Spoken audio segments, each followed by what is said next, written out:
साग लेना है फ्रेश वाला।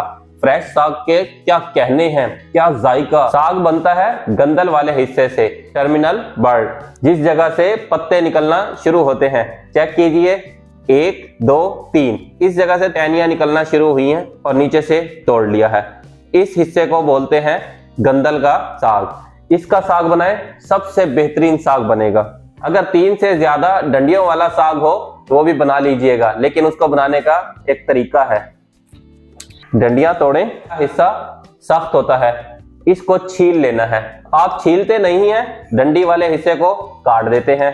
पत्तों का साग बना रहे हैं, वो जायकेदार नहीं बनेगा। पत्तों में खुशबू होती है, असल फ्लेवर तो डंडी में होता है। डंडी लाजमी डालनी है, लेकिन छील कर डालिएगा। साग अकेला नहीं बनता, अगर अकेला बनाएंगे साग कड़वा बनेगा। स्पोर्ट करने के लिए ऐड करेंगे सख्त पत्तों वाली सब्जियां। 2 किलो सरसों का साग है, इसमें ऐड करेंगे 1 किलो पालक, 300 ग्राम बाथू और 200 ग्राम मेथी।